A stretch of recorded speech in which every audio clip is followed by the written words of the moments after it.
Olá, sejam bem-vindos a mais um Café com Journal, com as atualizações da última semana na cardiologia. A traca-valvar aórtica transcatéter, a TAV, vem expandindo as suas fronteiras e se tornando cada vez mais aplicável no nosso dia a dia. É uma opção terapêutica consagrada para pacientes de risco intermediário ou alto e atualmente vem ganhando espaço no cenário dos pacientes de baixo risco. As principais preocupações com esse procedimento são o risco de AVC, que gira em torno de 2 a 3% ao ano, disfunção da prótese e trombose, a qual nas formas subclínicas chega até 20% ao ano. Desde os primórdios, a discussão sobre a terapia antitrombótica está em voga, e atualmente a dupla antiagregação plaquetária pós-procedimento com aspirina e clopidogrel é indicada de 3 a 6 meses. Recentemente, o potencial benefício da anticoagulação para a redução da disfunção protética vem sendo mais amplamente estudado. Foi publicado no JACC o registro France-TAV, que faz o segmento de mais de 11 mil pacientes por cerca de 3 anos para identificar preditores de mortalidade pós-alta e de disfunção da válvula biológica.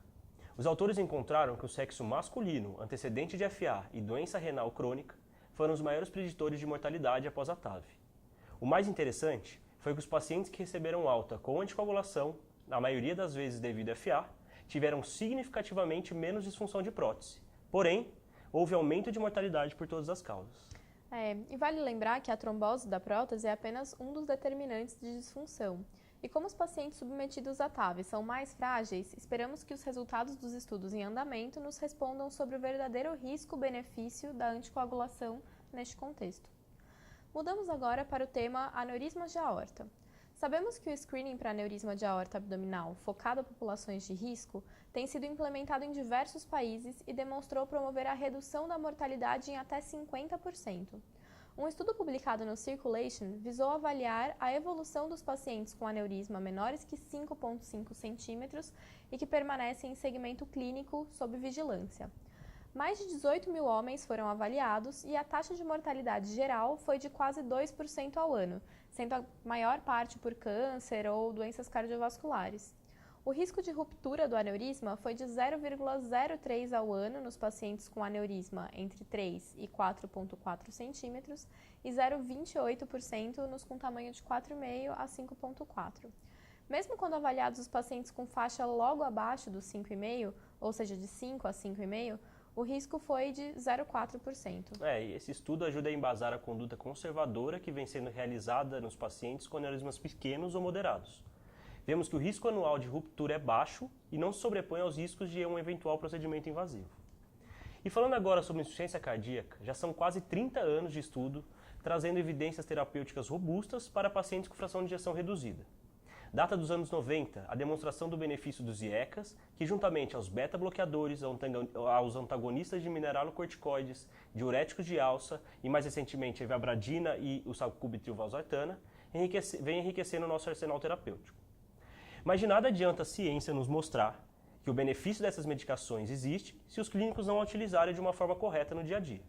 E foi publicado no JACC o registro CHECK-AGF, com 10.900 pacientes de 34 centros holandeses, para avaliar qual era a aplicação dessas terapias baseadas em evidências na nossa prática diária.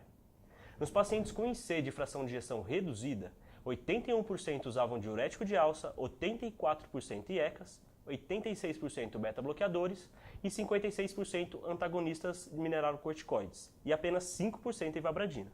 O sacubitril/valsartana, que foi introduzido na Holanda em meados de 2016, ainda está sendo pouco utilizado e não foi possível registro adequado sobre o seu uso. Apesar da elevada aderência à prescrição das medicações recomendadas, o estudo mostra pouca intolerância medicamentosa. Isso não justifica a baixa otimização terapêutica observada no estudo, com as doses abaixo dos alvos recomendados pelos guidelines.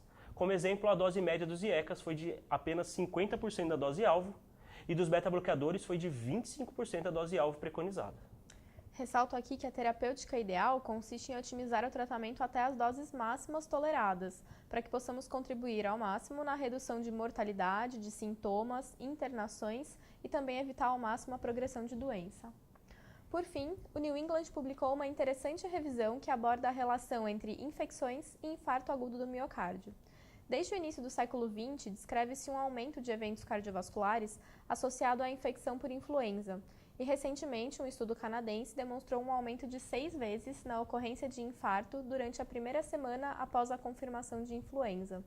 Os dados são consistentes também para outros vírus e bactérias, como o pneumococo, e tanto para infecções respiratórias quanto urinárias, além de bacteremias de modo geral. Nota-se que o risco é maior na fase aguda da infecção e sofre queda ao longo do tempo, com retorno ao risco basal após 1 ano no caso das infecções de trato urinário, mas mantendo um risco elevado por até 10 anos após pneumonia. A elevação de risco é mais pronunciada quanto mais grave a infecção. E dentre os mecanismos prováveis, encontra-se a presença da inflamação como um potencializador para a instabilização de placa aterosclerótica e efeito protrombótico. Ressalta-se ainda que a vacinação, tanto para a influenza quanto para pneumococo, reduzem o risco de eventos cardiovasculares, e esse benefício é mais pronunciado nos pacientes que já apresentam doença coronária conhecida. E como perspectiva futura, ainda precisa ser estudado o benefício da introdução de estatinas ou mesmo antiagregantes aos pacientes que têm alto risco cardiovascular e infecções graves.